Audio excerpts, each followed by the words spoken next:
Hi friends, आप सभी को नवरात्रों की हार्दिक हार्दिक शुभकामनाएं। ये वो समय है जब हम 9 दिन न केवल माता को, दुर्गा को, शक्ति को याद करते हैं, पर उन्हीं के इसी स्वरूप को यानी कि शक्ति को अपनी बॉडी में भी, अपने मन में भी और अपनी आत्मा में भी पुरोने की कोशिश करते हैं। ये वो समय है जब हम अपने माइंड को, बॉडी को और अपनी सोल को रेस्ट भी देते हैं, डिटॉक्सिफाई भी करते हैं और रिफ्रेश भी करते हैं। ये 9 डेज नेचर के ऐसे समय पर आते हैं कि जब आपको पता है कि नेचर भी चेंज कर रही है, कुछ सीजन्स में चेंज है, नेचर में एक रिफ्रेशमेंट है, एक न्यूनेस है, एक न्यू बिगनिंग है।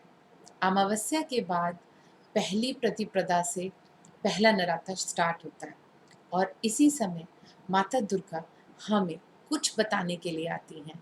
ये चीज़ें बहुत ज़रूरी हैं हम सबको अपने अंदर लाने के लिए, अपने आप को सही ढंग से डिटॉक्सिफाई कर रिफ्रेश करने के लिए। तो चलिए इस वीडियो को एंड तक देखिए और समझने की कोशिश कीजिए कि इन 9 दिनों में हमें क्या करना चाहिए और क्या नहीं।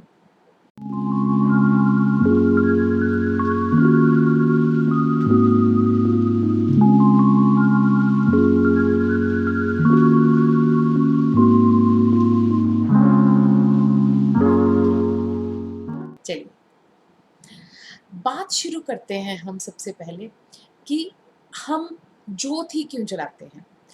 हर एक धर्म में किसी न किसी तरीके से ज्योत को जलाने का यानी कि फायर एलिमेंट को अपनी बॉडी में लाने का एक बहुत नियम है। जैसे कि हम जोत जलाते हैं और हिंदू अगर क्रिश्चियंस के देखा जाए तो वो कैंडल्स जलाते हैं और उनसे उन्हें एनर्जी मिलती है। कुछ ऐसी चीज़ें, जोत किसी भी तरह की हो सकती है, जोत देसी घी की भी हो सकती है, जोत सरसों के तेल की भी हो सकती है। जिस भी चीज़ की जोत अगर आप शुरू से जलाते हैं, अगर आप जलाते हैं, आप उसे देखिए। ना केवल इससे साइंटिफिकली आँखों की शक्ति बढ़ेगी, पर आपकी फ़ोकस और कंसंट्रेशन में भी आपको बहुत आराम मिलेगा।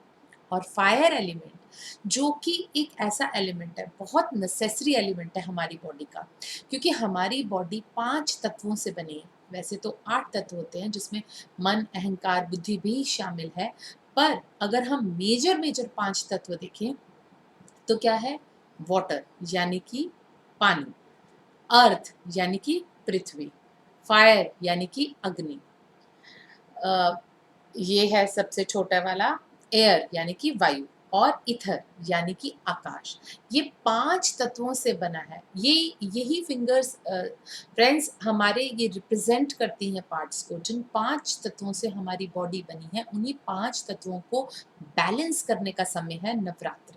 और इसे कैसे कर सकते हैं? जैसे कि मैं आपको पहले बता रही थी कि फायर के एलिमेंट को यानी कि इस एलिमेंट को जो सन से भी रिप्रेजेंट होती है फिंगर, और फायर के एलिमेंट को कैसे कर सकते हैं आप कंट्रोल? आप जोत जलाते हैं, आप उस जोत को थोड़ी देर के लिए देखिए। आपके मन की जितनी भी भावनाएँ हैं, वो उस समय प्रकट होंगी और आप उन्हें विजुअलाइज़ होता भी देख सकते हैं, कुछ चीज़ें मैनिफेस्ट होती भी देख सकते हैं। अपने अंदर के विकारों को छोड़ भी सकते हैं, नेगेटिविटी को छोड़ भी सकते हैं उस समय, और उसके साथ-साथ आपकी फ़ोकस भी बढ़ेगी, आँखों की ताकत भी बढ़ेगी। फायर एलिमेंट को बैलेंस करने के लिए नवरात्रों से अच्छा कोई समय नहीं है। अगर हो सके तो आप अखंड ज्योत जलाइए, ताकि इन 9 दिनों में फायर एलिमेंट की बैलेंस को आप अपने घर में, अपने लोगों में, अपने आप में, अपने मन, अपनी बॉडी और अपनी आत्मा में उतारें। ये फायर एलिमेंट आपको एनर्जी देगा, नेगेटिविटी को सभी को जलाकर राख करने की, ये एक ताकत देगा, न्यूनेस को आगे निकालने की ये एक ताकत देगा, आपकी पुरानी जितनी भी पास्ट और पास्ट लाइफ्स में भी प्रॉब्लम हुई है, उन्हें ख़त्म करके एक न्यू एनर्जी देने की, आपकी लाइफ में न्यू असेसमेंट, न्यू लाइफ को स्टार्ट करने की। देखिए है ना कितनी मज़ेदार बात। दूसरे एलिमेंट पर आते हैं, ये है वाटर। हम कलश की स्थापना करते हैं। जब हम कलश की स्थापना करते हैं तो इसका मतलब है कि हम शीतलता को अपनी लाइफ में लेकर आ रहे हैं। देखिए कोई रो रहा होता है ना, जैसे बच्चा रो रहा होता है तो हम सबसे पहले उसे कहते हैं चलो इसे पानी पिलाओ, पानी पिलाओ, क्योंकि उसका मन शांत होगा। उसे शीतलता मिलेगी।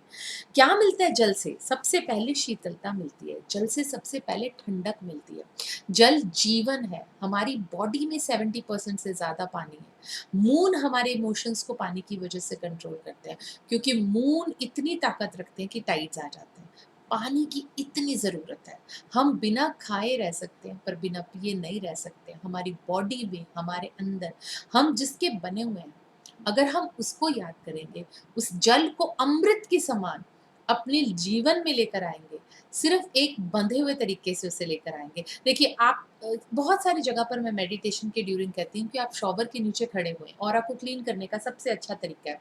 अगर आपके घर में कोई नेगेटिव लोग आए हैं, अगर आपके साथ कोई नेगेटिव लोग बात कर रहे हैं और आपको अपनी लाइफ़ में बहुत नेगेटिविटी लग रही है, तो मैं कहती हूँ कि शॉवर लिया करें। जब शॉवर लेते हैं तो आपको एकदम से ठंडक महसूस होती है, एकदम से आपको चैन पड़ता है, आपकी थकावट दूर होती है। तो जल में इतनी ताकत है कि आपकी थकावट को दूर कर सकती है, जल में इतनी ताकत है कि आपके ऑरा को क्लीन कर सकती है। शॉवर के नीचे खड़े हुए आप अपनी नेगेटिव एनर्जीज़ को बाहर जाते हुए देख सकते हैं।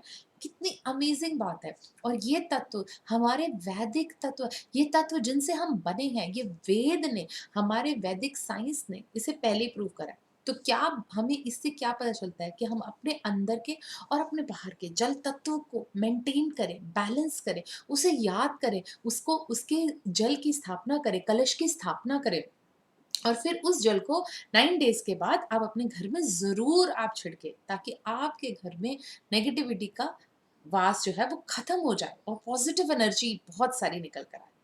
फायर मैंने इसीलिए सबसे पहले बोला था, क्योंकि फायर से आपकी जितनी भी नेगेटिव चीज़ें हैं, जैसे ही जोत प्रज्वलित होगी आपके घर में, आपके ऑरा चेंज हो जाएगा, आपके घर की सारी जो सिचुएशन है वो चेंज हो जाएगी, और जो वो ऑरा होगा वो इतना पॉजिटिव होगा, और उसमें आपके कष्ट, दुःख, तकलीफ, आपकी नेगेटिव एनर्जी, आपके ऑब्स्टैकल्स, आपकी प्रॉब्लम्स, आपके लिमिटेशंस, यहाँ तक कि आपके फ़ियर और फ़ोबियाज़ भी जलकर राख हो जाएँगे। क्योंकि जो फायर है वो न्यूनेस को लेकर आती है, जल है वो शीतलता लेकर आएगा। चलिए आगे बढ़ते हैं। तीसरे, हम आ गए यहाँ पर अर्थ पर, पृथ्वी पर। अब पृथ्वी के तत्व को बैलेंस करने के लिए हम खेतरी को ज़रूर हम एक बार उगाते हैं। जौ को उगाना प्रॉस्पेरिटी का एक प्रतीक है। हमारे जो ये सनातन संस्कृति है, जो हमारी इतनी पुरातन संस्कृति है, ये उतनी ही न्यू है जितनी कि ये पुरानी है। मतलब आज भी ये उतनी ही न्यू है जितनी कि ये कई सौ वर्ष पहले बनाई गई थी। स जब तक ये हमारी पृथ्वी से हमें सब कुछ नहीं मिलेगा, पृथ्वी आधार नहीं होगी जल का, वायु का, अग्नि का, इन सब चीज़ों का आधार नहीं होगी पृथ्वी, तो चीज़ें नहीं बन सकेंगी। देखिए आप लकड़ी लेकर आते हैं, लकड़ी से फायर होती है, वो फायर लकड़ी के बगैर नहीं हो सकती, और वो लकड़ी आती है पृथ्वी से। हमारे जितने भी खादान हैं, यहाँ तक कि सोना और चांदी तक खादानों से निकलता है। कोयला, हमारे ये जो रिन्यूएबल रिसोर्सेज़ हैं, वो भी पृथ्वी से मिलता है। खाने का सबसे इम्पोर्टेंट, खाने की हर चीज़ पृथ्वी से निकल कर आती है। अगर हम एनिमल प्रोडक्ट्स को भूल जाएँ, और एनिमल भी आखिर में तो अगर फूड चेन में देखिए तो कहीं न कहीं पृथ्वी से ही अटैच्ड है। तो अगर बिना पृथ्वी के फूड ही नहीं है, बिना पृथ्वी के हमारे अंदर पोषण नहीं है, बिना पृथ्वी के आधार नहीं है, और जो पृथ्वी से सीखना है, वो क्या सीखना है हमने? कि हमें ठहराव आए, हमारे अंदर सहनशीलता आए, हमारे अंदर देने की, दाता की प्रवृत्ति आए, कि हमेशा लेना नहीं है, देना भी आए। जैसे पृथ्वी कुछ भी नहीं बोलती और हमेशा देती रहती है, वैसे हमें देना आए, वैसे हमारे अंदर सहनशीलता आए। देखिए कोई उसे खोदता है घर बनाने के लिए, कोई उसे खोदता है उसमें से कुछ निकालने के लिए, कोई उसे खोदता है खाना बनाने के लिए। तो सब चीज़ों में पृथ्वी कभी कुछ नहीं कहती है, आधार बनकर जल का और वायु का और एक हिसाब से अग्नि का, ये आधार बनकर हमारा पोषण करती है। तो अगर हम खेतरी बीजते हैं तो एक हिसाब से हम उसे थैंक्स कर रहे हैं। हम नेचर का थैंक्स कर रहे हैं, हम पृथ्वी का थैंक्स कर रहे हैं कि थैंक यू सो मच कि हमें आपने, हम उसी की शरण में हैं, यहाँ तक कि खड़े होने के लिए हमें पृथ्वी चाहिए। बहुत दूर तो छोड़ ही दो आप।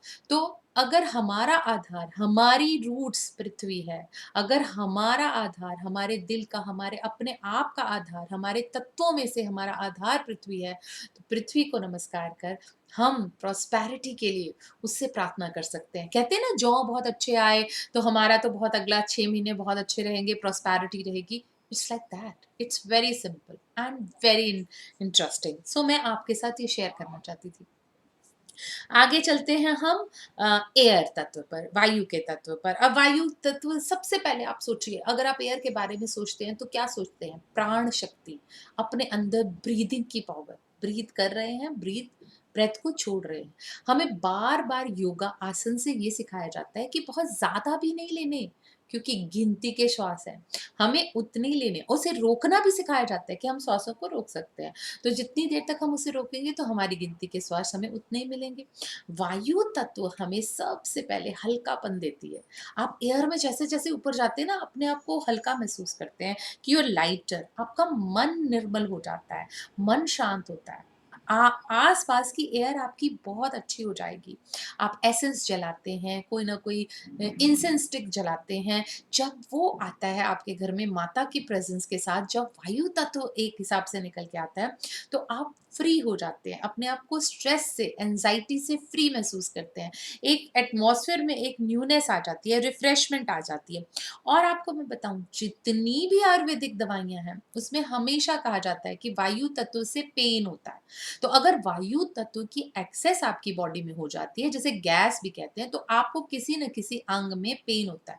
हम कहते हैं ना, वात की दर्द है, वायु की दर्द है, ये फिंगर है, जनरली उसमें ऐसे और ऐसे बहुत ज़्यादा कराया जाता है। शुगर के लिए भी ये आसन है, हैंड मुद्रा में ये आसन है। आप देखिए, और एयर तत्व को यहाँ से बैलेंस किया जाता है, फायर को यहाँ से डाइजेशन के लिए, इसलिए इसको इस तरह से रखा जाता है। तो ये एयर तत्व जो है वो बैलेंस होगा। और कितनी मज़ेदार बात है, हर ग्रंथ में ये लिखा है कि एयर तत्व को बैलेंस करने के लिए रिचुअल में सबसे ज़्यादा ज़रूरी प्रेयर। प्रेयर की कोई लैंग्वेज नहीं है।